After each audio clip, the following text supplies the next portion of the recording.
Hello दोस्तों, यह ज्यादा पुरानी कहानी नहीं है। एक दिन एक लड़का जो कि एक कंपनी में काम किया करता था, उसे किसी भी बहुत प्रेत पर कोई विश्वास नहीं था। वह भूत प्रेत को बस दिमाग का भ्रम मानता था।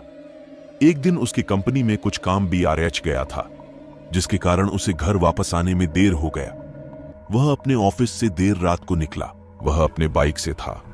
कुछ दूर चलने के बाद उसका बाइक खराब हो गया। अब वह अपनी बाइक को पैदल ही लेकर चल दिया। कुछ दूर के बाद उसे एक बस स्टॉप दिखा। वह कुछ देर वहां रुक गया। उसके पास एक साधु आकर बैठ गया। साधु अपने पास एक बीड़ी रखा हुआ था। वह अजीब तरीके से उसे पी रहा था। उस लड़की अचके की एक कि वह किसी से भी बात करना शुरू कर देता था। वह इस साधु से भी बात करने लगा। बात ही बात में इस लड़के ने कहा, बाबा, मैं किसी भी भूत प्रेत को नहीं मानता हूं, बस सब झूठी बातें हैं। साधु ने कहा, तुम भले ही भूत प्रेत को मानो या फिर ना मानो, लेकिन तुम यह न कहो कि भूत प्रेत नहीं होते हैं। ये सब कुछ होते हैं। इस पर उस लड़के को थोड़ी सी हंसी आ गई। उसने कहा, भूत होते हैं तो क्यों, हमें नहीं दिखते हैं क्या? आप मुझे अभी कोई भूत दिखा सकते हैं? साधु को लग गया कि अब इसे जरूर ही भूत दिखाना होगा। साधु ने लड़के को श्मशान घाट की ओर चलने को कहा। फिर क्या था, वह दोनों चल दिए। रास्ते में उस लड़के को थोड़ा डर लगने लगा। फिर भी वह अपने डर को कम करके आगे बढ़ते जा रहा था। कुछ देर के बाद वह श्मशान घाट पहुंच गए। श्मशान घाट में अभी कुछ लाशें जल रही थीं। साधु ने उसको एक ऐसे स्थान पर बैठाया जहां कुछ समय पहले की लाश जली थी। साधु ने जमीन में एक लोहे का कील गाड़ दिया। उसमें एक सफेद धागा बांध दिया। इस धागे का अंतिम डोर उस लड़के को पकड़ने को कहा। अब उस लड़के को हद से ज्यादा डर लग रहा था। उसकी सांस तेज हो रही थी। इसके साथ ही उसके हाथ पैर भी कांप रहे थे। फिर भी उसने धागे को पकड़ लिया। साधु ने कुछ बतासा को 4 जगह पर रख दिया। सारे बतासे उस धागे की पास ही एक लाइन में रखे हुए थे। उसके बाद साधु ने लड़के को सावधान किया, अभी कुछ आत्मा इसको खाने को आएगी। जब तक वह इसको खाकर चले ना जा जाए, तब तक तुम अपने हाथ के धागे को मत छोड़ देना। यदि तुम करते हो तो तुम्हें नुकसान हो सकता है। फिर साधु से मंत्र पढ़ना शुरू कर दिया। कुछ मंत्र पढ़ने के बाद साधु ने उस लड़के को आंख बंद करने को कहा। फिर कुछ देर के बाद ही आंख खोलने को कहा। जब उस लड़के ने आंख खोला तो वह जो देख रहा था, उसे उसके ऊपर विश्वास ही नहीं हो रहा था। वास्तव में वहां 4 आत्मा थी जो कि बतासे को खा रही थी।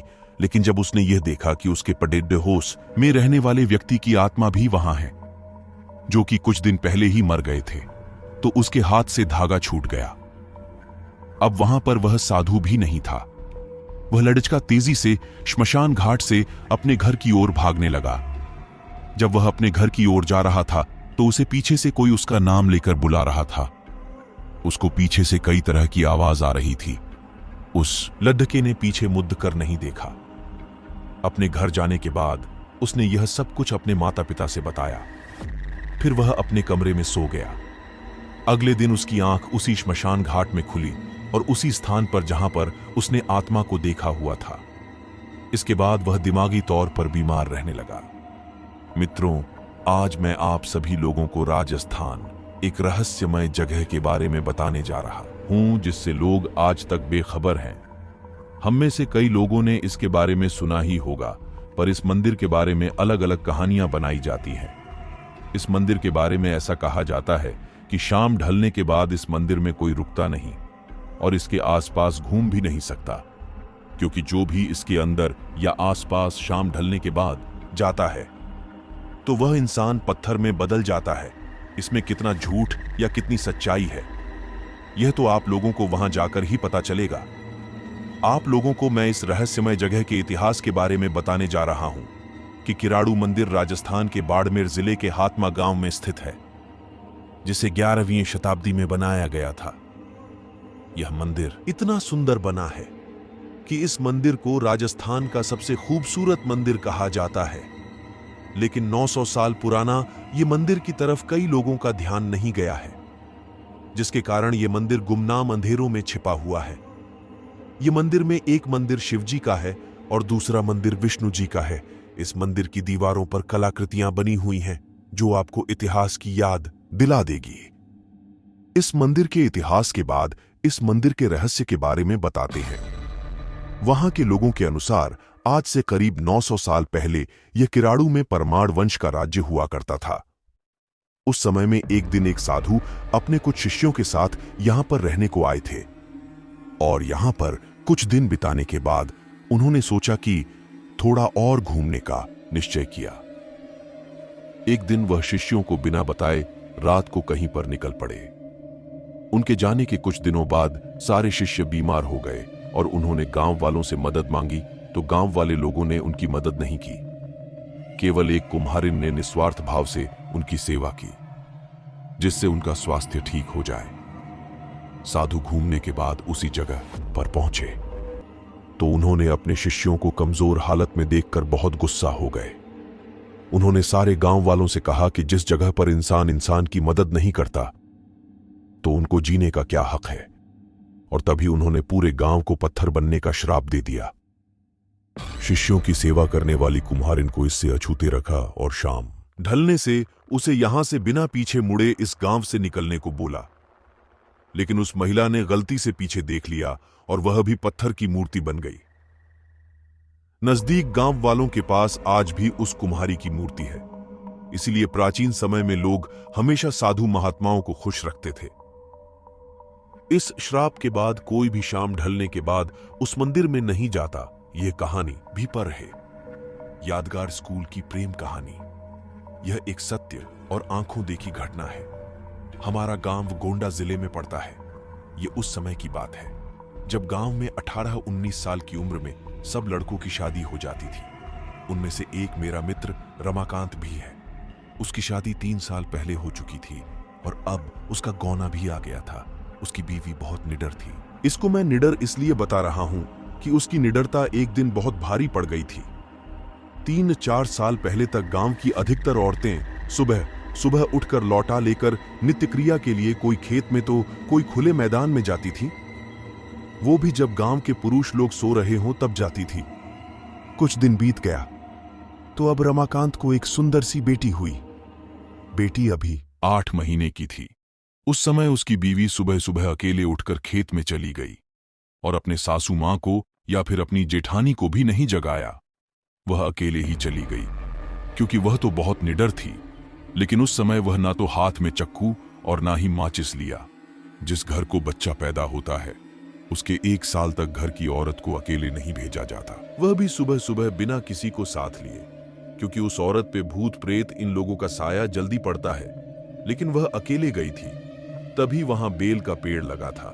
उस पर एक चुड़ैल घूम रही थी जो इसके साथ नहीं आना चाहती थी, लेकिन फिर भी वह आ गई। जब रमाकांत की औरत खेत से आई तो लौटा फेंककर पलंग पर बैठकर गाना गाने लगी। इशारा किया कि जाओ दादाजी को बुला लाओ। जोर जोर से रो रही। इतना सुनते ही रमाकांत समझ गया कि मेरी बीवी के ऊपर कोई चुड़ैल का साया है।